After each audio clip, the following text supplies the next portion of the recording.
Sometimes I can feel it coming, like a moving tide. Yeah. I pack my things and start running. Yes, I can face it on my own. But when you're by my side, I feel stronger. No need to run, no need to hide. Hey everyone, we are gonna go ahead and get started. It is 7:05 and get my video turned on. Good evening and welcome to Financing Community-Owned Real Estate, presented by Ground Cover, powered by the Guild. And we are gonna, a couple people just joined. Okay, we're gonna go ahead and get started. Thank you everyone for joining us. So if I can't remember the order of the intro, so Zach, you go ahead and hit the next slide for me. All right, okay, our agenda.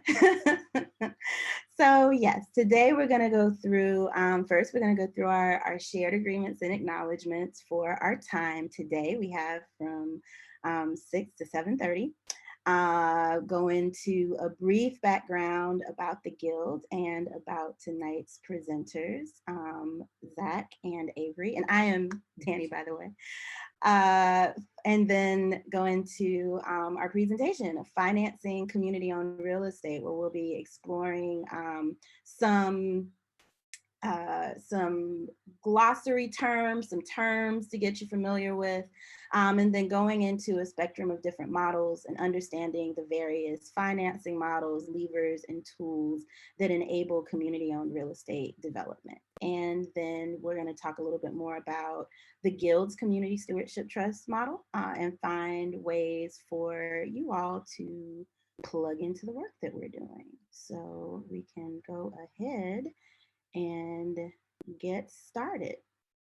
So first, before getting into the agreements in our presentations, I want to take some time to acknowledge at this time. I know we have people joining us from all over the place, but as the Guild is based in Atlanta, I'll speak for Atlanta. Take a moment to acknowledge the Muskogee Creek and Cherokee peoples who are indigenous to this land now called Atlanta, who lived, nurtured, learned, gave their lives for and on this land, and who were forcibly removed from it via the terrorism and genocide of the Indian Removal Act of 1830. And I also want to acknowledge the enslaved Africans who were forced to become indigenous to this land and who lived, nurtured, loved, gave their lives for and on this land, and who have been and continue to be displaced from it via the ongoing terrorisms of colonialism, white supremacy, and capitalism. And no matter where you are in the United States and where you are on this planet at the moment, the story is the same. So for all ancestors who live through us, wherever we are located, their children so for all those ancestors, wherever you are located, who live through us, their children, to heal and repair these wrongs, may we rise to the occasion as their guidance lights our path. And so for today, we want to make sure that we make time and space for questions. So we're going to have one set of time, a brief period of time kind of in the middle, and then a question period at the end of the presentation as well. We also have the Q&A button if you are joining from your computer or from your phone. You should have the Q&A button where you can also ask questions, and also in the chat, and we can answer those as those come up and we have moments to do so as well. We will respect everyone's time. We've started on time, and we are going to end on time as well. And we will share out the presentation along with links to any resources that we have referenced after the event. And hopefully tomorrow, we're gonna send that out. All right, so about a little bit about us, the Guild and Ground Cover, if you aren't familiar with us, and I don't assume that everyone is. We are an organization that we do a few things, the goal of which is to close the racial wealth gap for Black and Brown communities. And we do this in a few different ways. We focus on community ownership of real estate and creating access, specifically creating access to shared ownership models and removing real estate from the speculative market, which we go into the reasons why in this presentation. Entrepreneurship programs that focus on cooperative ownership and real estate access. We are in the process of transforming ourselves into a worker-owned cooperative. We're almost there. And access to capital for marginalized communities and entrepreneurs, which is the purpose of the Ground Cover Fund, which we will also explain later in the presentation. And this is our team. Nikishka, I'm not sure if she's on tonight, but Nikishka is our founder and ecosystem director. I am Danny Brockington. I am our community engagement and programs manager. Our two presenters this evening are Avery Ebron, our head of community products and ops, and Zach Murray, our organizing and movement building director, and Antarix Chandon, who could not be here this evening, but he is our development director and architectural genius. So we'll be experiencing some of his elevations and drawings and graphics once we get into the presentation and start talking about our pilot development.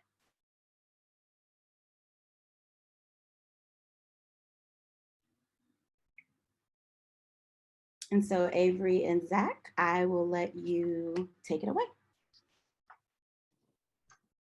Hey, Danny, thank you. Thank you for the introduction. Hey, everyone, it's a pleasure to be on the call. Thank you for lending your time and energy tonight. And I'm just excited, glad I see 22 people on the call. It's wonderful that you all showed up to talk about financing community-owned real estate. So what we're gonna do is, before we get into the financing community-owned real estate piece, we're actually gonna try to talk about what community wealth building is and just talk about the concept of it. It's so intrinsic to community-owned real estate in the finance piece. So we want to talk about the what first before we get into the how and the different examples of it. So I'm going to walk us through that.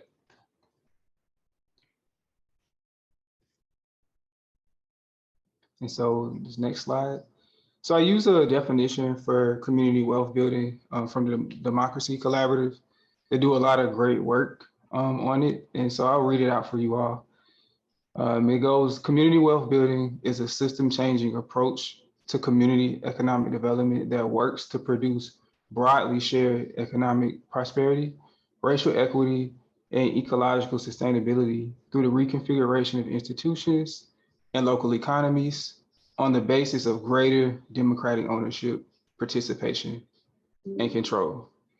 And so basically what they're laying out here is that community wealth building and wealth building aren't exactly the same thing. Rather than having an individualistic approach to wealth building, community wealth building tries to spread out not only the benefits that come through owning something, but the opportunity to have control and a voice in the ownership of what's happening around you. It opens the door for participation, and it also, through doing that, tries to work toward making our environment more ecological and just spreading out the prosperity that we see. We really lean heavily into this concept, and you'll see that in the projects that come forward from here. So I'm gonna, from there, I actually, before we move forward, I wanted to talk a little bit about the current status of how things get funded and how community wealth building sort of is situated and what's happening right now. And then I'm going to get into what the principles of it are. But essentially, currently we have a system where if you want to, let's just say, have a real estate property in your neighborhood funded, generally speaking, it's going to have to take place through a bank or some type of similar entity. and it's not really set up to support the things that are mentioned in this definition, whether it be from folks having enough money up front to just go to the bank or to go to a CDFI to try to build a property that seeks to build community wealth. In addition, when it comes to banks, actually the finances are set up to where some of these things that we're listing actually may not necessarily maximize profit. And so there's a balance that takes place with wealth building and community wealth building and affordability, share ownership, and building wealth, seeing profit. There's a balance that is struck. Um, so what we've been really working on doing is trying to figure out in the financial ways that property gets developed, how do you see more community wealth building throughout the different parts of the capital stack, which is really how these projects get funded. So with that, I'll move forward to the next slide, where I'll try to unpack some of the basic principles that go into community wealth building. And I'll try to give some examples within each that touch base. Sorry, give me 1 second. Computer.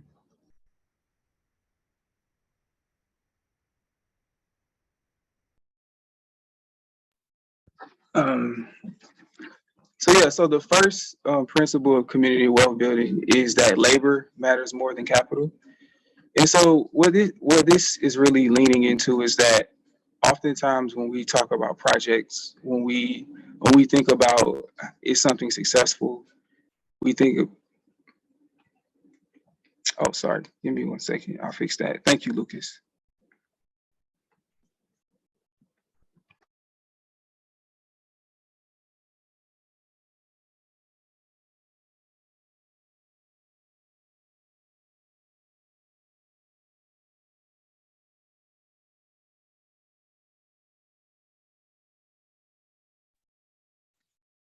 Hello, is this better? Okay, thank you. Sorry about that.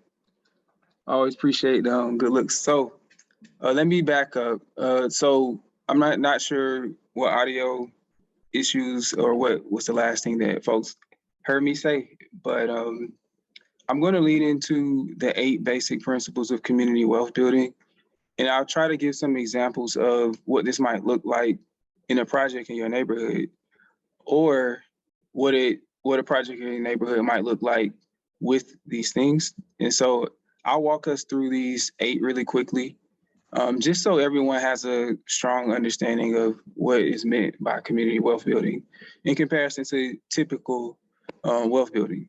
So number 1, labor matters more than capital. And so oftentimes projects are just judged based off how profitable they are. That it really just boils down to that. And a lot of decisions get made based off of money solely.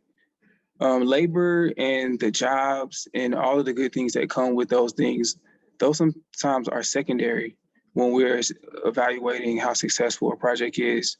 And so community wealth building really leans into labor really being important to the local economy and preserving jobs, preserving the dignity, and really focusing on the workers, their rights and their need to have access to that is a core principle of it. Secondly, I'll just move on to local broad-based ownership matters. And so typically when these projects, and I'm talking about real estate projects come to a community, there may be a few owners or 1 or 2, or maybe there's an investment group or such that owns the property itself. But here, the principle is pointing out that broadening or spreading out the ownership of that property, giving more local folks a stake in the property that's in their neighborhood is really important, and it creates advantages economically for the neighborhood, the folks, and the property itself. Not having a concentrated source of wealth, having 1 or 2 people own a whole block or a whole neighborhood and they live thousands of miles away and have no context or understanding of what's going on. So spreading out that ownership and making it local is really important, because when you live in a place, you care about it. And that rolls into the active democratic ownership and participation, not just owning property, owning a business, but actually being able to participate in the decisions that get made. This shows up sometimes in cooperative businesses, but it also can show up in real estate. Folks actually taking time and having energy and being afforded with opportunities to have a say in what's going on, and actually have a stake as well. And so this is a big key principle of community wealth building.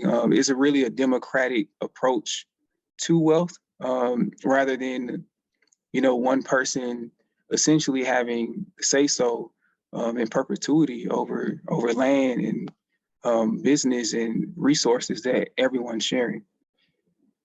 I'll move over to the next one, is multipliers matter.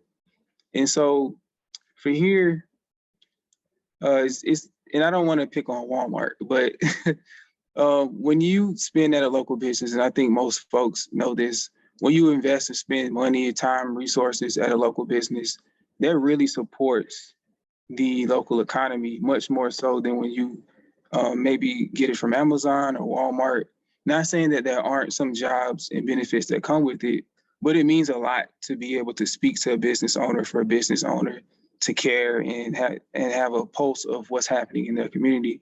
And so it matters a lot when things are locally owned, when a lot of folks own it and it's spread out.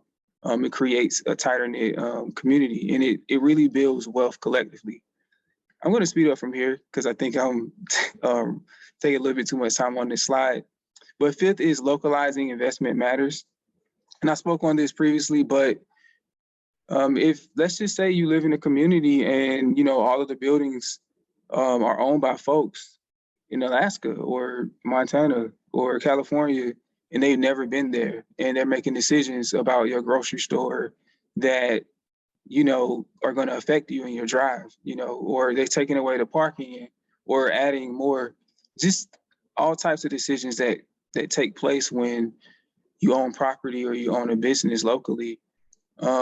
It's very tough for a community to be effectively run when everything is owned by people who aren't necessarily there or have a stake or who care. And so this principle means leaning into localizing the investment. So the money that's actually going into these properties should be coming from the people that are living there. 6 is collaboration matters. This is obvious, but when folks share a common interest, share a common benefit, are coming together to make decisions, that creates more opportunity for collaboration. And there are many benefits of that, opportunities for partnerships and support, whether that be between businesses, organizations, residents, anchor institutions, just local community institutions. It just creates more of that environment. 7 is place really matters. And so for here, taking a place-based strategy is important. Some things would be good for some neighborhoods and some things would be good for others. One neighborhood might need a grocery. Another neighborhood might actually need restaurants. One neighborhood might need a lot of affordable housing. Another neighborhood might need affordable ownership.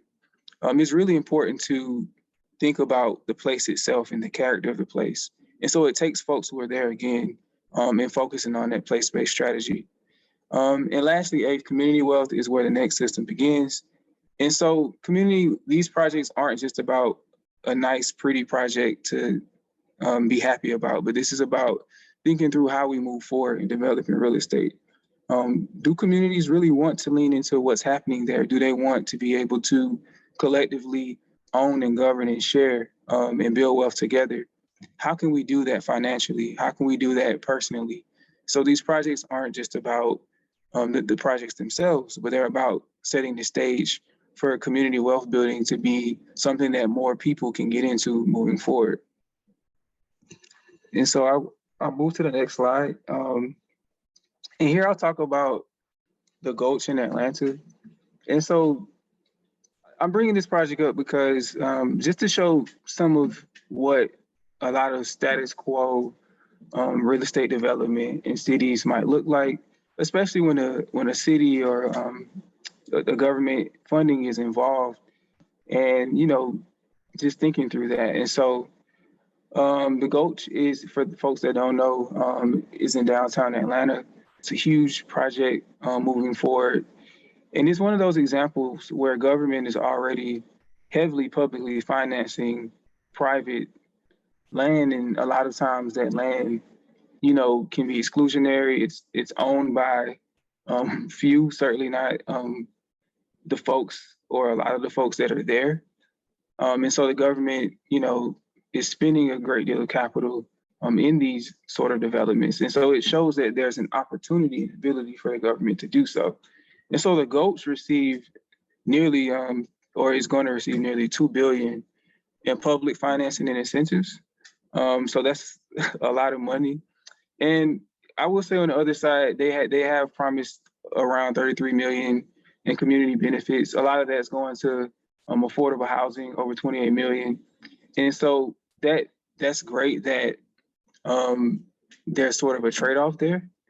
But what we really wanted to do is sort of peel back some of the layers on that, and also think through, there's $2 billion in public financing and incentives going into it, and 33 million coming back for the community, quote unquote, which isn't necessarily always guaranteed.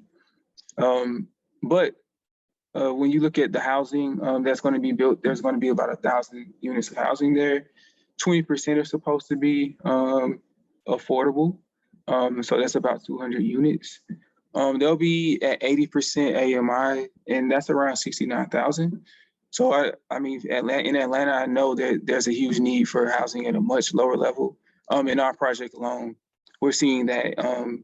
And so the reason why I bring this up is that this is a heavily public finance project, but the question we have to ask is the public's need really being addressed, especially the folks who have the most need or who have the most threat, perhaps, of being displaced or need support from the government that they're paying taxes to.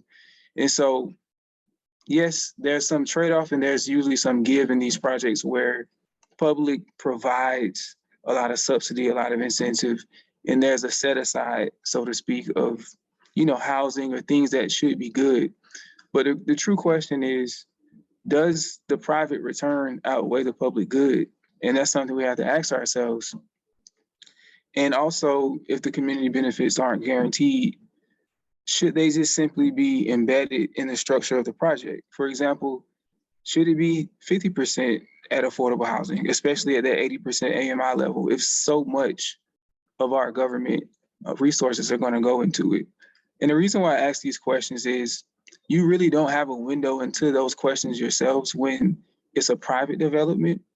And so the community wealth building approach tries to say, okay, let's really, from a community standpoint, build. And so what the structure and the purpose of the project is going to be is what the community actually needs, and is going to benefit and broaden out the folks that get it from a wealth standpoint, and also folks using those amenities, those community amenities.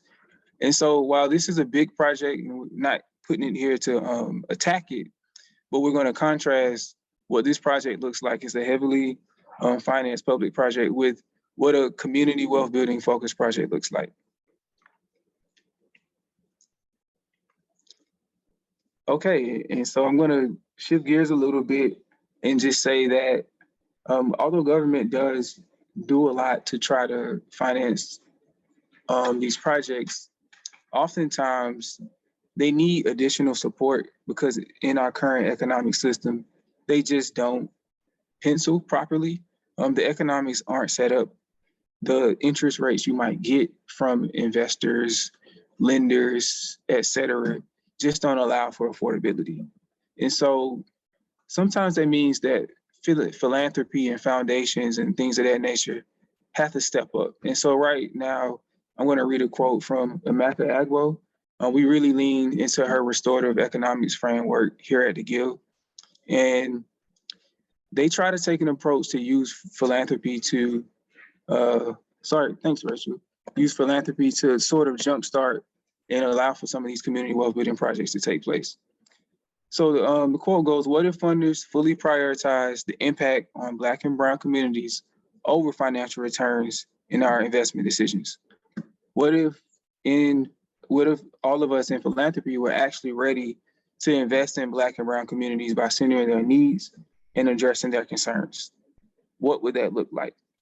And so what I can say is we've worked with her organization, and for us, what that looked like was, rather than being presented with, hey, here's what I have, here's the money I have, here's the box that it's in, we want you to fit into this box. They approached us to partner and to try to work together to solve the problems. They approached us from a trust standpoint, a trust in what we were trying to build and that we were actually centering the community. And so when we had certain requests around interest rates, around how long the horizon on the project might need to be, things of that nature, they rolled up their sleeves and worked with us. And so that is what we think really needs to take place in the absence of public funds. Sometimes we're going to need philanthropy to step up and not just say, hey, here's money, fit your unique project in your community that has its own unique setup and needs and people into our box. But there's a rolling up of the sleeves and to say, hey, let's partner. Let's figure out a way to get this project the type of capital that it needs so that it can move forward with the people who are actually working to build community wealth.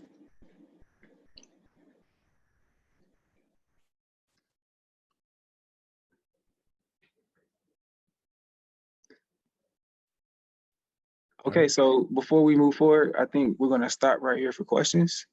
And then we'll move forward to the next section on financing community real estate. We'll get more into specific details about projects and their financial models.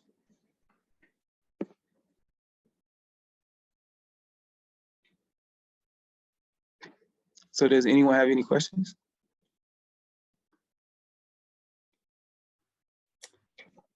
I don't see any in the Q&A, and I don't see any hands raised, so I think we can go ahead.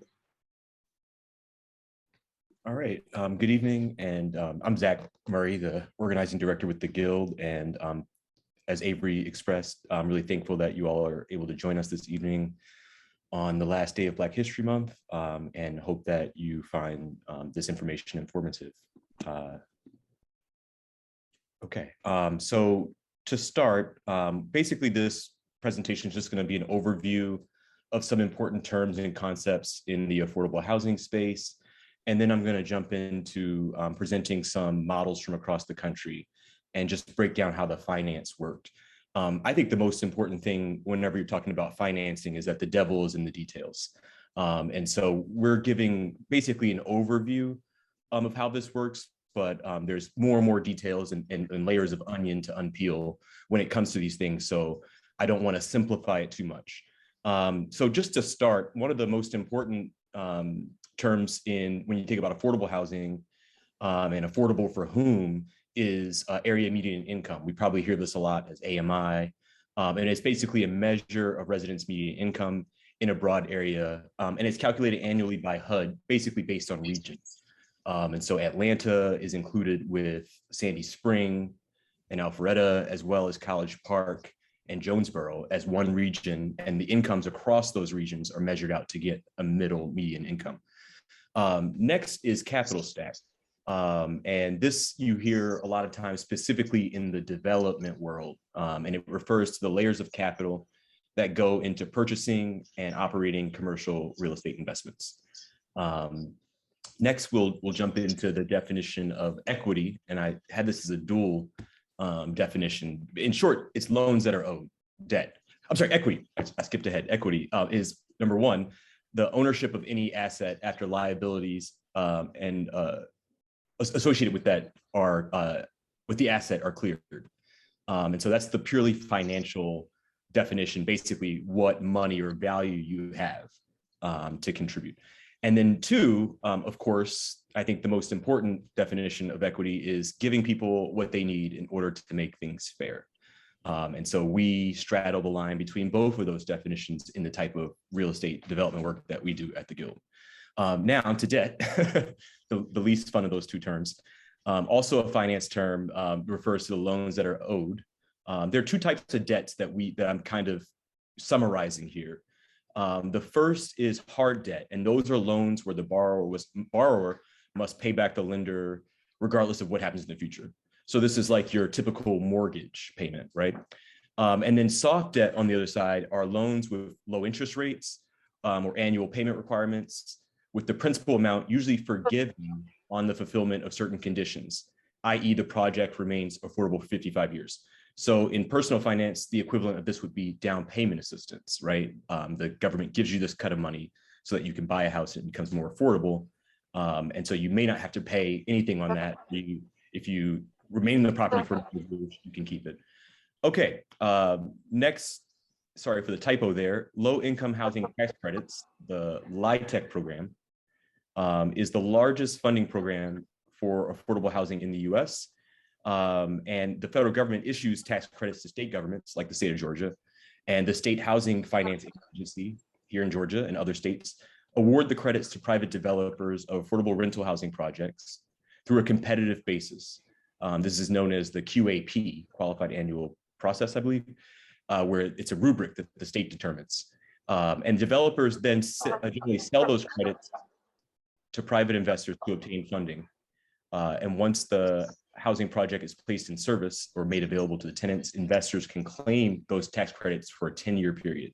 And so basically the cost, 70% in some cases of the cost of a development are covered over that 10-year period by government funding put forward by wealthy investors. Next, the community development financial institution. I think maybe, sorry, one second. Just mute. Okay. Community Development Financial Institution, CDFI, is a financial institution that provides credit and financial services to underserved markets and populations. CDFI, so CDFIs are a critical lender to affordable housing developers who oftentimes can't get mainstream funding from like Bank of America, for example, or Truist. Okay, and then finally, housing choice vouchers, or Section 8, is actually Section 8 of the Housing Act of 1937. And it's often called Section 8 in most popular vernacular. And it, as repeatedly amended over the years, authorizes the payment of rental housing assistance to private landlords on behalf of low-income households in the US. There's two types. The first, of course, the main type is tenant-based Section 8. So the tenant gets a Section 8 voucher and is able to go to the market and spend that voucher, hopefully, with a private landlord. The second are project-based, which simply means that all the assistance of Section 8 is provided specifically with the property. And so it's not transferable. So if you're in the Section 8 income range, you're eligible for Section 8, you can apply to this property, but you can't take that voucher with you. It has to remain in the unit. All right, a lot of wonkiness tonight, and I appreciate you all for hanging in with us. So just to talk about an example of the capital stack, the kind of capital stack that organizations like the Guild are trying to elevate. It basically involves a healthy mix, if you can see here, of different sources of funding. And so in the case on the left, the standard real estate stack, typically you have to bring in a ton of equity up front, which basically is money or cash that you're able to put into the deal. And then that enables you, once you get to about 30%, 35% sweet spot, to then access market rate debt. And so you go to a bank, or in some cases a CDFI, to access this. You would apply to a foundation, or you would turn to your community to raise equity. And in the world that we're kind of moving towards, which is more of an equitable capital stack, we believe that it's okay to take on more debt up front, but for there to be a mix of different sources of funding that enable communities access to that lower interest debt. If you're doing a good development, you should have favorable terms that allow you to carry that development out without so much risk. And so that involves communities fundraising money in addition to philanthropy and other folks, high wealth folks who are able to give more money. And then taking on, and then banks being willing to put more money into deals and developments that are healthy for the community. All right, so now we're going to jump into some samples of, and that this last chart actually comes from work that the Guild did in the Black paper, which Avery just dropped a link to in the chat. So we're going to jump into some examples of projects that are community owned. And this is based on work that I did just prior to joining the Guild in a report that we will share out. It's a toolkit that helps community control, or community organizers and community groups to gain more control of housing, to gain ownership of housing. And it really breaks down the development process. And so these developments are ones that I studied as a part of that report or even worked on while at OCLT. And so the first one is Hasta Muerte, which is again in Oakland, California. And it's a development of the Oakland Community Land Trust. It's a mixed use building. It involves a commercial space that is a cooperative cafe, Hasta Muerte. They actually went viral because they refused to serve the police back around, I think it was 2017. And Fox News came and there were big protests and things like that. And within a matter of weeks of them having this property, the owner listed the property on the market for, I think it was 3 times as much as they had bought the property for 5 years ago. And so Hasta Muerte turned to the community. The co-op turned to the community. They wanted to obviously retain their position in the neighborhood, but also to ensure that the tenants who live in the 2 units above, who are both low-income households, that they were able to stay, that their apartment conditions could be improved and would not be displaced.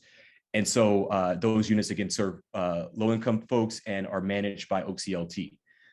However, the cross-subsidy of having a business is a really important element of making those affordable units sustainable.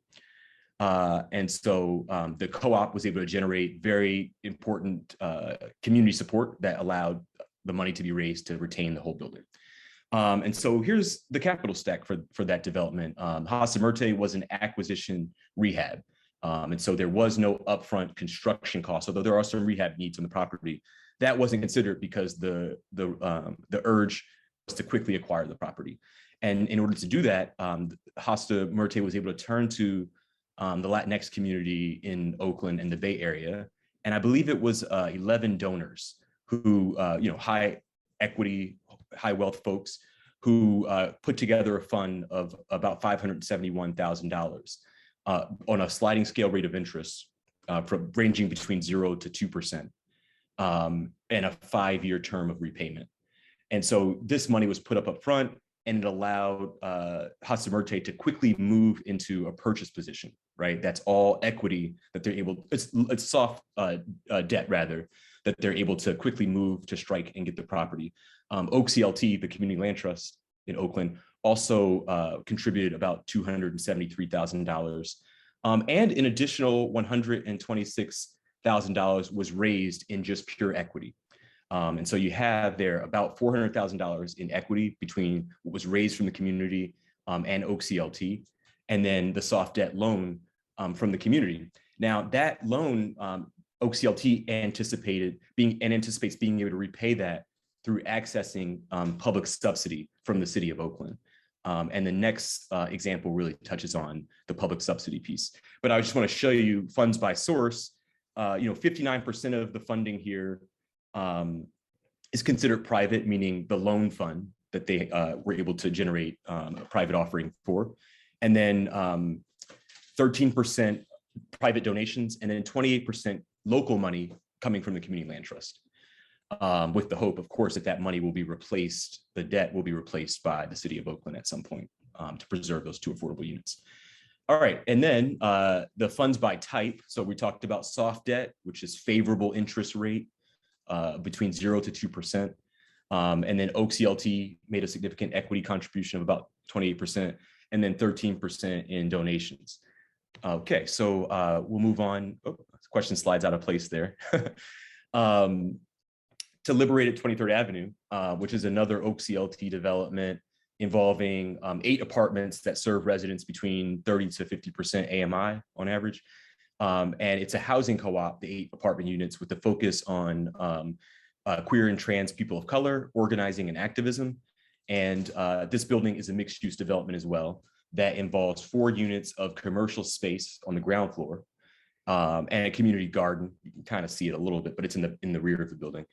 And the goal of those businesses, they are all community serving retailers or nonprofits. There's a bike shop that trains youth in the neighborhood to repair bikes and sells them affordably. There's a dojo center for like meditation and fitness. Peacock Rebellion, which works with the trans community in Oakland to provide safe space and opportunities for community development. And so OCLT, this community of folks, got a letter from their owner saying, I'm going to sell. And she said, I'm going to sell, but I want you guys to purchase it. And they had no idea how to do this. So they met up with OCLT and they determined that the values were aligned, and went to the city and to all the players they knew to figure out how to raise what was a total purchase price of $1.7 million. And so again, 50% of the residents in the building earn under 30% AMI. So this is a development that is reaching extremely low income people who have the highest housing need. And so to talk about that capital stack, OCLT made a significant equity contribution, and so did the residents. The residents, again, these are folks who are earning low income, raised $45,000 in a matter of, I believe, 8 weeks.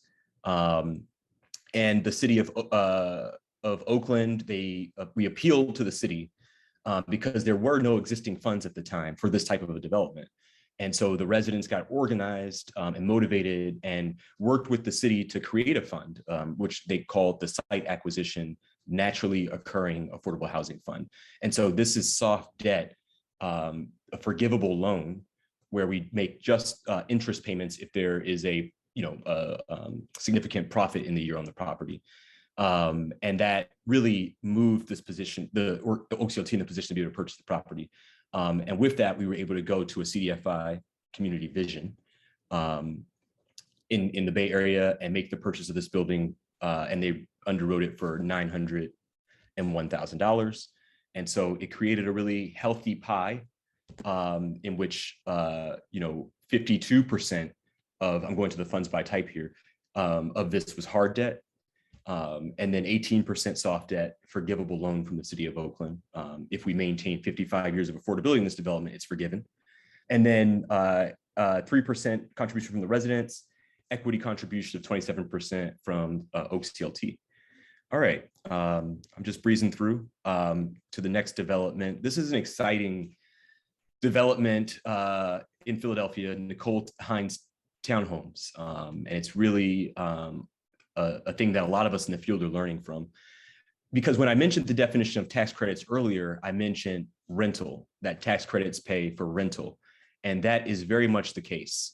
This is a development by a community land trust in Philadelphia called the Women's Community Revitalization Project. And it's going to produce 32, it has built, they're just recently opened, 32 townhomes, all at targeting households between 0 to 30% AMI. And that is by definition, extremely low income. And again, this is a development that is financed by LIHTC. And in some states, including Georgia, the requirement, if you utilize the tax credits, LIHTC, is that you preserve affordability. You maintain the units as affordable to the AMI groups that you say you will for 15 years. So the government pays for 70% of the development costs, and they only require the developers to keep the project affordable for less than a generation, for 15 years. In some cases, you can get to 30 years by reinvesting, but in the state of Georgia, as well as in the state of Pennsylvania, it's only required for 15 years. Well, that actually works out to the advantage of community land trusts who are interested in permanent affordability, as are a lot of nonprofit CDCs. But the majority of the people who build tax credits are private companies, like here in Atlanta, and they are for profit, and they're buying the land. So, but anyways, they at year 15, beginning at year 9, as the project is being paid down and they're moving towards the end of the term of affordability, the Women's Community Revitalization Project is going to start a 5-year period of ramping up the tenants for ownership. And so each and every one of the tenants will be enabled to purchase the townhome at year 15. And that, I think, is just such an incredible use of this LIHTC and an innovative use of the LIHTC. And excuse me for the typo on Nicole Hines there. But the summary of this, again, it's going to yield 35 units, all family housing, so 2 bedrooms or higher. And it's a total development cost of just $12 million, or roughly $345,714 per unit. And you're asking yourself, well, how can a low-income person afford $345,714? And the beauty of this is that 76%, which is roughly what LIHTC is averaging as the credits are paid out over a 10-year period, 76% of the $10 million development cost here is being paid for by the federal government, the state government, through the LIHTC program. And so much of the deal of the debt, literally $77 million or more, is being shaved off. And so the housing, by the time the 15-year term of affordability wears off, will be really affordable because 70% of the value of the development will be paid down. And so women's community has put money into this to ensure there's down payment assistance, that they're working to further subsidize these units down to deeper levels of affordability, and will turn these units over to sale to the tenants at year 15. This involves a different, mostly all, as you can see, public equity. So they received money from the Philadelphia Affordable Housing Trust Fund. They received money as well from the Pennsylvania State Housing Trust Fund, and they reinvested 7% of the total cost from their developer fee. So they could take a percentage of money from the tax credits to pay for their development costs. They're actually returning that developer fee in order to ensure that these units can be affordable to deeper levels of folks and be purchased by those folks at year 15. Again, most of this is federal money. And so this is a really incredible deal, and something that we're all learning from in the field. Last, on the external examples, and then I'm going to turn to a local example and then turn it over to questions and answers, is Columbus United. It's a limited equity co-op based in San Francisco. And this is also a really very interesting deal. It serves people mostly at or below 40% AMI, and it's a housing co-op, and it includes ground floor commercial space with a focus on housing justice and tenants' rights in the Asian American community in San Francisco. It's in the Chinatown neighborhood. And the ground floor is actually now leased by the Asian Law Caucus, who got into the deal in order to cross-subsidize the 21 units up above. And so they contributed some major equity portions to ensure that this could be affordable. And however, as we talked about with the low income housing tax credit program, ownership is not really prioritized in the federal program or in some of the corresponding local government programs, because they are attempting to leverage the tax credit program. Most of those programs are set up specifically for low income rental units. Because the Law Caucus is a nonprofit, they are not residents, the building was not able to easily access the city subsidy. And so the tenants, along with the San Francisco Community Land Trust, along with a number of different advocates, including the Asian Law Caucus, had to negotiate and even legislate with the city of San Francisco to ensure that some of the subsidy programs that I will discuss were able to apply to this building, given the fact that the ground floor is serving a commercial, even though it's a nonprofit, it's a commercial space. So in summary, the total development costs here were $7.6 million. Most of that value or cost rather is in the rehab needs. This building was in really bad shape. And so about 6 million of that was just the rehab alone. The acquisition for a San Francisco property was relatively low. And again, all of these units are serving folks who are extremely low income and low income. And to talk a little bit about the mix of funding for this acquisition and rehab deal, it's a whole crazy pie. But in short, they were able to access one specific program, the 51% here, from the city of San Francisco that helps low-income housing providers rehab properties to prevent them from being damaged in an earthquake, seismic retrofit loan program. And that, like the OCLT public funding, is a forgivable loan. And so after executing 55 years of affordability, which is the required period in California, in Georgia, 15 years, California, 55 years, the debt will be forgiven. And so they're only making very low interest rate payments on that debt. And then next, because they had such a large portion of soft debt, they were able to get hard debt in the form of a permanent loan from the low-income investment fund, LIF, as they're called. In addition to that, there were all these small equity contributions, like when they were getting the legislation to empower cooperative housing to access city credits, they actually created a specific program called the City of San Francisco Real Ownership for Tenants program, because most of the city subsidies right now, and they're ample, cannot be used for ownership. They're only used for ownership in the case of down payment assistance, not for equitable ownership, if you can believe it. And so this group worked really hard to carve out funding that so the city could finally prioritize that. And then the co-op, through its purchase shares, each of the tenants making a $10,000 contribution to purchase their share of ownership in the building, resulted in some money, as well as a equity contribution from the Federal Home Loan Bank through a grant program, and San Francisco making an equivalent contribution. So a lot of finagling and work had to be done. I pointed to Columbus United because it's an example of how complicated the world of creating cooperatives are. There is not a lot of state, federal, or local funding for this. And so oftentimes people who are trying to pull these types of deals off are doing a lot of negotiating. And it's mostly based, of course, then on political will. And so as you can see, this is divided because the residential component of the building, in order for them to achieve this, that financing was split. And so all of the majority of what the tenants have to service is only 28% of the total debt here. So roughly about a little bit over $1 million. Because most of the money comes from soft debt, so again, forgivable loans, or from equity. And so by the commercial development side being severed from this, you can see they're servicing a loan of 86%.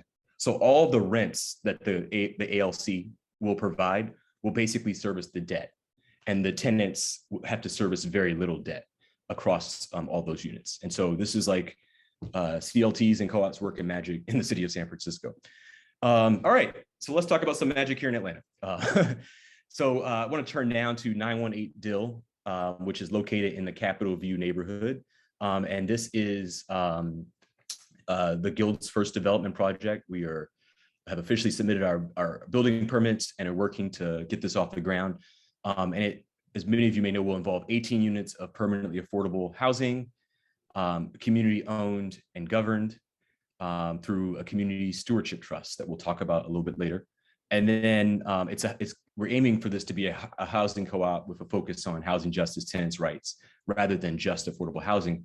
We want it to be more than just a passive benefit for residents, something that actually helps lift residents and the community alike. And so the ground floor, which is an existing space, so this is a acquisition, rehab, and new construction rolled into one.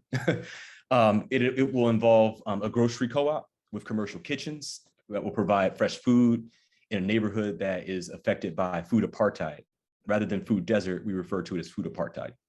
And also provides certified kitchen space so that emerging Black business owners in the food industries can have some low-cost place to get their catering business off the ground, to get their food truck off the ground. So really excited about the mixed-use aspect of this development, which is also a really hard thing to pull off in any development, mixed use.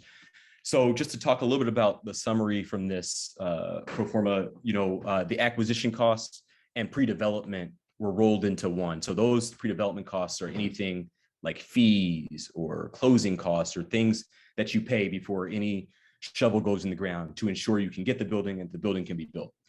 And then the construction is a bit above $6 million to come to a total cost of $7.2 million. Now, costs in new construction always increase. So, for any of these pro formas, the costs are bound to change, but this gives you a good snapshot idea of how the developments work and how they're financed. And so, this development will result in approximately $163,000 operating costs across the year. And again, it's yielding 18 residential units, 3 commercial spaces, coming in at about 345K. So actually very equivalent cost to the Nicole Hines development in Philadelphia. The Guild's development, however, will not currently, the units are not currently financed to ELI households. And I'll talk a little bit more about that. So here's the pie for the 918 Dill development. So we were able to access grants. About 31% total of the funding is grant funding, in part to enable the acquisition of the property and in part to jumpstart the community stewardship trusts that I believe Avery will touch on a little bit later in the presentation. We also are accessing a HUD program called 223F, which is a specific program that's out there for cooperatives. And so limited use, but these types of funds do exist when you can make them work. And then we have another loan. I was outraged when I learned this was a loan, but it's a loan. It's from Invest Atlanta, a low interest loan, subordinate debt to the HUD loan. And that comes to just under $1 million, $930,000. And so, in terms of how that looks by source, 56% comes from the feds via the HUD program, 31% the equity contribution from the foundations, and then 13% local debt coming from the city of the Invest Atlanta, the city's investment arm. And so in terms of public debt, 69% of this is public debt, hard debt, both from HUD and from Invest Atlanta, and then 31% foundation equity. And so I shared a link here. I'm going to just quickly jump to the cities of Atlanta has an affordable housing calculator. And I just want to show you all that real quick because it's a great resource, affordable housing tracker rather. And it's a great resource in the event that you are interested in learning more about how affordability works right here in Atlanta. Just give me 1 second. All right. And I will drop the link shortly, but just to share really quickly. So the city is actually producing its own data about the investments that they're making in affordable housing. It's showing about 8,000 units. I believe this is over the past, since 2018. And then they've committed $706.2 million. And this development, although the data has been unfortunately manipulated by some folks at the city, it does give you a breakdown if the developments are located in the right location, which some of them are not right now, of the number of units, the number of public funds committed, who those units serve in terms of AMI, the project by type. So is it rehab? Is it new construction? And then is it renter or homeowner? And across all the city's programs, and again, this data is not currently, sorry, I lost the tracker real quick. Let me go back. It's not the most accurate, and we're pushing the city on that right now, but it shows, however, that just a small percentage, so we have 8,000 units and only 210 of them are serving folks at 30% AMI, which is the highest need, right? And only 883, although I suspect it's a bit lower than that, are marketed to folks at 50% AMI. And so those are the two highest need groups, and they only represent about 12% of the housing that's being built for folks, affordable housing that's being built for folks in Atlanta. And so I'm gonna stop sharing and move back to the presentation. But I just wanted to share that as an aside for folks that right now, the city's investment programs through Invest Atlanta and through the the housing trust fund that they created, through the Housing Authority and so on, are just not serving the populations of folks who had the highest need. And so while we at the Guild obviously would like to serve those populations, the funding, the subsidies that the city provide simply don't enable that right now. And I think that's something that we all have to get involved in advocating for. So we'll turn it over now to some questions before we jump into discussing our model. All right, I see a couple in the chat and a couple in the Q&A rather. So for Liberated 23rd Ave, this is from Ajax Woolley. Does Oak CLT now hold title to the land in the trust? Yes, so Oak CLT across most of their deals does hold title for the residents. And so right now it's a rental development, and the residents are working to figure out how they can move to a limited equity co-op model. But this was a building that was very cooperative in nature beforehand, and so it works out really well for that in terms of the residents staying there and being committed to working together in a process. And then Ajax also asked, is there a common thread for these projects re selection of construction partners? I'm not sure what you mean. So maybe you could elaborate about that in the chat if possible. And I'm going to look through real quick to see if there are any other questions. Yeah, if any other folks have questions, feel free to drop them in the chat. What will be the method for the renters at the Philadelphia project being able to own after 15 years? Great question. So basically what will happen at year 9 is the Women's Community Revitalization Project will get all the residents who are interested in ownership, because it's their option. They will be connected to home ownership counselors, kind of like the groups that get trained by NeighborWorks, Hope, Opportunity Hope is one. I'm trying to think of some of the others, NACA, these types of groups. And so they will be connected to those folks basically 5 years ahead at year 9. So that by year 15, they have worked on any credit issues, any qualification issues, and have been partnered over that 5-year process as well with lenders. And because this is a relatively extremely affordable development to the tenants, we imagine that they will be able to make the purchase. And there will be hopefully down payment assistance from the city that they may have access to. But it's an incredibly efficient way to get these folks into an ownership position. One thing that folks should know is when you're in a tax credit funded development, and most publicly subsidized developments, you have to income certify every year.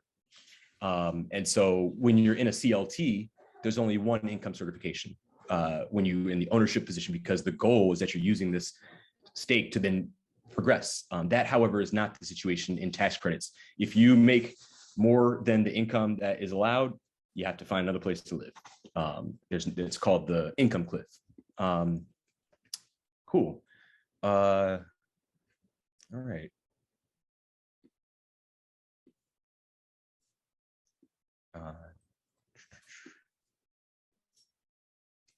And Ajax, the CWB innovation and the stacks extend to the selection of construction partners. Can be welcomed.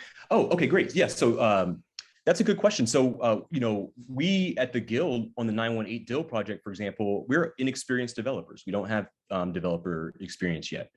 We're getting that through our partnership with Urban Oasis Development. I believe Joe's on the call today, who is an experienced developer here in the city of Atlanta, and is supporting a lot of missing middle and affordable development in the development system here.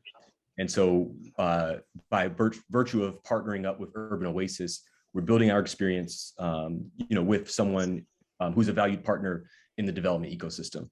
And I think across the board, that is a challenge in most of these deals, right? It's finding a contractor, finding developers who share that goal of community wealth building, community empowerment. And luckily in this case, we were able to find that, but it's a challenge in different places. I know certainly in Oakland, one of the other challenges in California generally is that there is a requirement, if you access public funding, that you're using the public payments, public rate of payment for construction folks.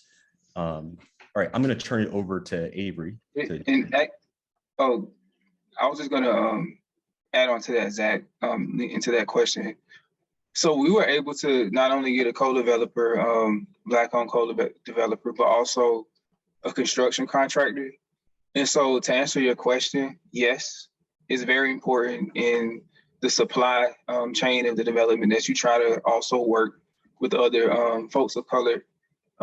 We were really big proponents of that, of trying to not only develop the real estate, but in the contractors, in the co-developers, in the sourcing, in the tenants, even and if we can find this, the financiers, as much as we can, be building community wealth with local folks working in that industry.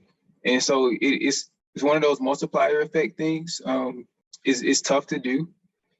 Sometimes contractors of color don't have the same access to credit, or they might not have the same amount of money sitting in the bank, right? A lot of times with construction deals, you have to wait to get paid. So that sometimes is a big constraint. As a developer, we have to try to think through that and say, hey, how are we going to solve that problem? How are we going to pay the trades folk that actually are going to work on the building? They don't have credit to wait.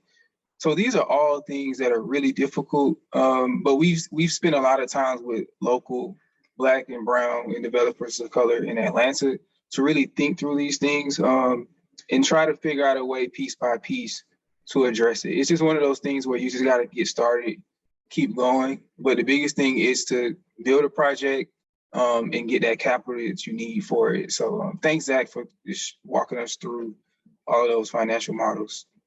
I hope that answered the question. I see another one popped up. Okay, I can move forward. Yeah, that sounds good. Looks like that question actually is a good segue to our next, to your. Yeah. Thanks, Ajax. You've been active tonight. Anybody else got any questions? Just pop them in the chat. So we're gonna move to the next slide. I believe we're gonna talk about the guild and our model and our approach to this. Yeah, so here we go. So our values, I'm gonna talk real briefly about this. I feel like I leaned a lot into it earlier, but I'll go back into it again. I see we have some new folks join the call as well. So at the Guild, we're really about permanent affordability and decommodifying housing. We believe housing is a human right. It's not something that you should get if you have enough money, but shelter should be a right, period. Housing should be a right. And also, it shouldn't be a commodity for maximizing profit. It's not just a tool to make money. It's something. It's a human need, and so we don't value housing for what it can make you. We value it for what it can provide for the folks in the community. Our model works to remove real estate from the speculative market, and so it's difficult because we're sitting at the nexus of the real estate market, which is heavily capitalistic and doing community work, and so we can't ignore the real facts about how real estate works, and that means that it appreciates. And so we're trying to work to take the what we can from both sides to get it from just a raising profit motive property to something that is for the community, with the community. Another thing is that when you commodify housing, it doesn't necessarily benefit everyone, but it benefits the folks with the most money or who maybe got in first. Some of Andre Perry's research showed that when you compare a house in a Black neighborhood and a house in a non-Black or white neighborhood, and they're very similar houses, similar amenities, same kitchen, same living room, same doors, same square footage, the house in the Black neighborhood is worth 23% less. And that averages about $50,000. So you have a $50,000, your house is $50,000 less in value than if it was just down the street in this white neighborhood. And so that's what happens when you turn what should be a human need into something to profit off of. It's not going to be equitably distributed either. And so we really want to get out of that. We definitely believe in using real estate as a tool to build community wealth, but we mean much more when we say community wealth than just money. So I'm going to move on to local control, and then, So yeah, again, local control neighborhoods should be governed and controlled by the people with the most vested interest in them. The folks who live there, who built the culture, who built the place, who are still building it. maybe they just move, but they're ingrained. We don't believe that, again, someone 1,000 miles away should own everything in your community. It just sets up for a disaster and just a really violent and painful experiences for folks who are living and experiencing these things. A lot of economic, residential, business displacement, a lot of that could be warded off if local folks had a stronger say in what's happening with the properties. And so we really believe in that, and we've instituted in our first project. And lastly, community well building. I won't keep beating that one. We talked about that earlier, but the community collectively benefiting, collectively enjoying a property rather than a few or one. So we're going to move forward to this, and Zach already went through this, but we tried to model out those values in an actual structural bricks and sticks, to use Joel, who's on the call, building. And so our architect Andres was able to do that in building this property. We took all of our efforts in terms of organizing capital and then actually creating a structure to try to make something that the community can own and control. We have 18 units that will always be affordable, and hopefully there'll be cooperative units down the road once things are stabilized. And we have downstairs, which was, and we didn't talk about this, but the building initially was a vacant commercial building. There wasn't housing on top. And we would have been better off not building housing on top. It would have made the project much easier. But as everyone knows what's happening in Atlanta, there just isn't affordability when it comes to rental. So we decided that we were going to move this project forward with housing no matter what. And so we made that decision. And a lot of that was based on our values of what's actually needed in this context: a grocery store, affordable units. And then we also have some office, event, shared space for local organizations, folks who need to come work. That's all within a good price range. And we're just working with local businesses that actually need the space. They've actually sat with us and gave us feedback on the model that you're seeing down here. And then the housing as well, sitting with folks in the community, asking them, hey, is this bathroom located in the right place? Is this rent? Is it in the ballpark? We're really fighting to get it as low as we can, but, give us feedback. So that's really what we try to do. We try to turn our values into the process, which has produced an actual model for a building, and we're very close to breaking ground on that. So next, what I want to talk about is our community stewardship trust model. And simply put, the building that you just saw on the last slide, sorry, my dog is dogging me. But the building that you saw on the last slide, essentially once it is fully constructed, and I'm going to get into this into the next slide, but once it's fully constructed and it's stabilized, we will transfer ownership into a community stewardship trust, which is a corporation that folks in the community will be able to buy shares into. And so the reason why we're not doing that up front is because we don't want to put the risk with them up front.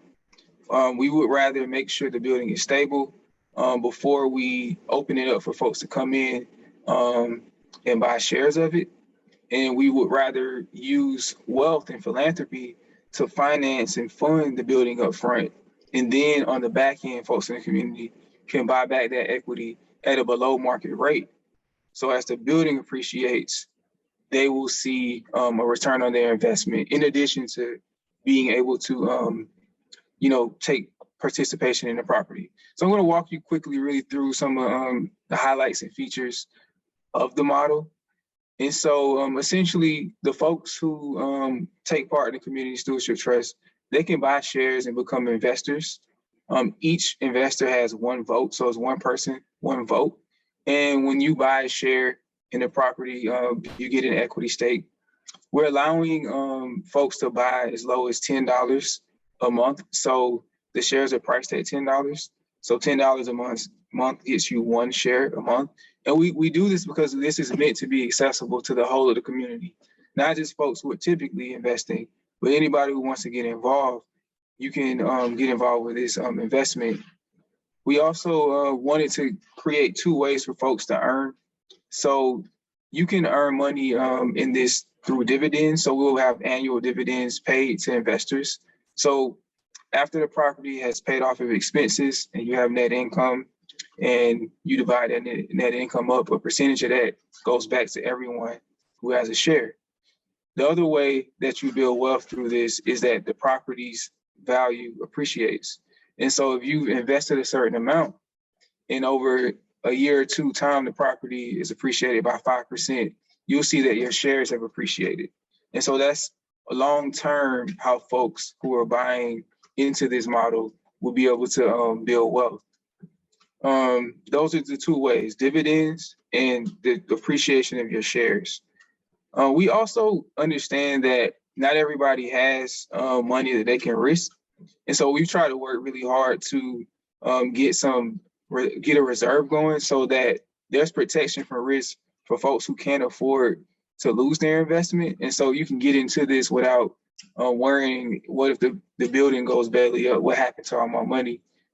We haven't fully funded the reserve, but for the first few years, we funded a reserve specifically for folks who are legacy Black folks to the community. We really want to make sure that this isn't a risky proposition, or that they're afforded to like get involved without having to worry about the heavy risk, given that the real risk is being displaced. The real risk is happening to you every day in your community. So we don't want to add to that. We want this to be a good experience. And so we've built some reserve for that. We're going to continue.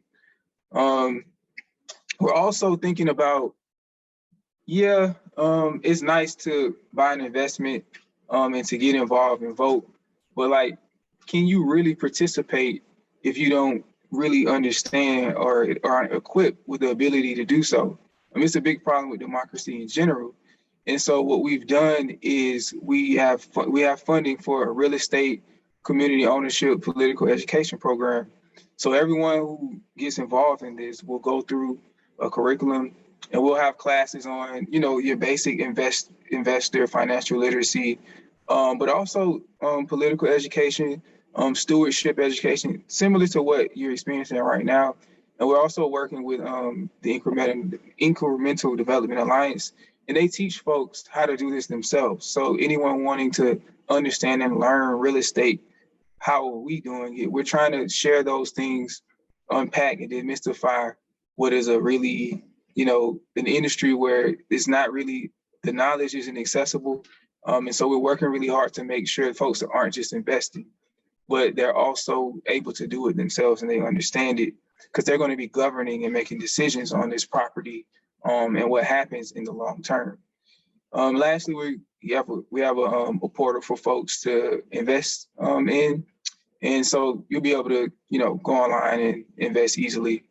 On the right side here is just an example of how it might look overall. So these numbers aren't necessarily accurate, but let's just say, in year 1, the lender has provided equity in a certain amount, and the community has bought in a certain amount of equity for the entire cost.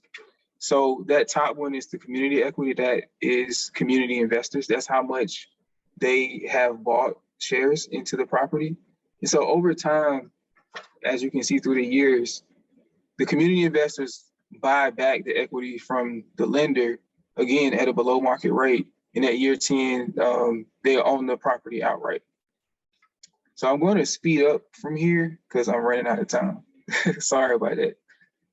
Just real quick, this is the community stewardship trust process. So, we went in and we talked with folks in the community to understand is this even wanted?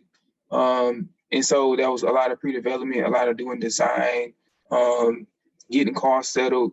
And then once we were able to do that, we went into developing the property, raising capital, raising that philanthropy, debt, working with the city, doing everything we could to keep it as affordable as possible. And so once again, the property is completed, the community stewardship trust. will be formed and folks will be able to buy shares into it. And they will be able to vote democratically, one person, one vote. As the tenants pay rent, the property pays down the debt. And as folks buy shares of the equity, they buy out the equity from the upfront investors. And long term, build wealth together, make decisions together. And not just that, but move together as a community to see and create the place where they live. So I think this is the last slide. So Danny, I hope I left you enough time to do this. I'm sorry. If folks, I guess we have some questions too. No, you're fine. Don't apologize at all. Thank you so much, Avery, and thank you so much, Zach. My ending is just this ways to plug in, ways to continue. Like even looking at a lot of the questions and comments, it's wanting to get deeper into this work, like asking us questions, and thank yous, and thank you all for being here. So I do believe we've locked in that our next session, our March session, is going to be on housing justice. So stay tuned for future sessions. And I want to apologize. I think the alarm that people were hearing earlier might be these crickets and tree frogs going on in my background. So I apologize if all of a sudden you're hearing this weird sound. It's me. We have a People's Land and Housing Forum coming up in summer, late summer, early fall. We haven't quite set a date for it, but we are working on like the programming and the partnerships and everything that has to go through with that. But that is convening the various stakeholders, as we've talked about financially, as we've talked about legislation, these different stakeholders within Atlanta to come together with some really actionable plans and some really actionable steps that we can take to address this housing crisis.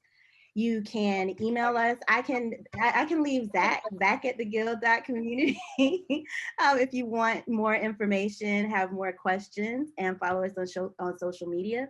At Guild Community is our Instagram, and our Facebook, we're the Guild, but it's Guild ATL is the @. And the link to sign up for our newsletter is at www.groundcover.us. And we have a newsletter monthly that goes out that kind of gives you a download of things we're working on, things our partners and friends and comrades are working on, kind of keeps you plugged in and in the loop. So we do have, I think we have a couple more questions that came in while Avery was speaking, and I'm gonna let you, I think Avery grabbed them, so I'm gonna let you two continue to. Yeah, I think I hope I'm not butchering your name because I accidentally moved to the answer, but what have been some unexpected challenges and blessings with this work? So I think that was one that I accidentally moved into answer, but there might be more. No, I think that's it. So I'll go quick and then Zach, Danny, y'all can dive in. But I think unexpected challenges have been time. It takes a lot of time to really build something with the folks who will be using it, and not just build it and give it to them and say, hey, here, but try to create something, a reimagining, so to speak, of what a property that is really for and with the community can look like. So going through that process takes time and energy and stress and love and all of that. But juxtaposing that with real estate, loans, deadlines, people want you to have when they have it yesterday, and time. So that has been one, but the blessing has been learning that things will be provided if you just take your time, and you can't compromise whatsoever when it comes to doing this, because this is land that's in people's communities, and it's a resource for everyone. So learning that you can't compromise and really leaning into that and seeing success there has been a blessing. I'll pass it to Danny and Zach, sorry. No apologies necessary. I noticed that Joel, I'm assuming it's Joel from the that who's on the Urban Oasis account, mentioned the training for small developers in Charlotte coming up this spring, and I wanted to know if you wanted to. I don't want to put you on the spot, but if you want to take a couple of minutes, I know we're right at 8:30, but I can put you on the spot a little bit to talk about that. There we go, talking permitted. And feel free, go ahead.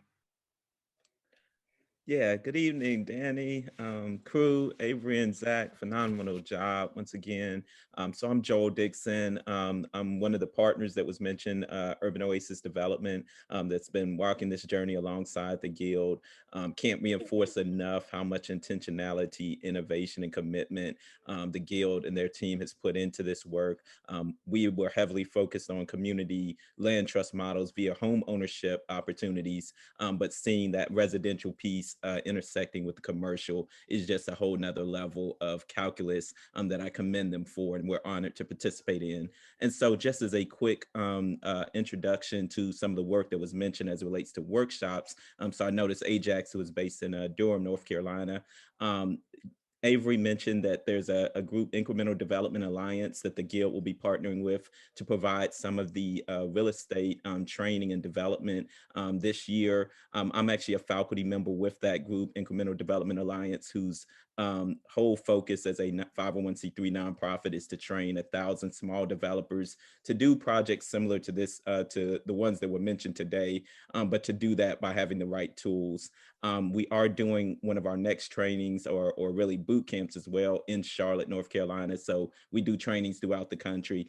I'm going to be doing that primarily remote, but we also have a team that is based in Raleigh and Durham that will be doing some of the on-site training as well. And so, yeah, I can certainly put in the chat a link to information to that organization. But Danny, really appreciate the opportunity to share with others. And once again, really appreciate you all doing this work in these webinars. Thank you so much, Joel. And so I think that brings us right up to 8:32. So we're right at exactly an hour 30 since we started. And I think we've covered all the questions. And so I think we are going to wrap up for the evening. Thank you so much, everyone, again, for attending. Stay tuned. We hope to see you next time. And you all have a good evening.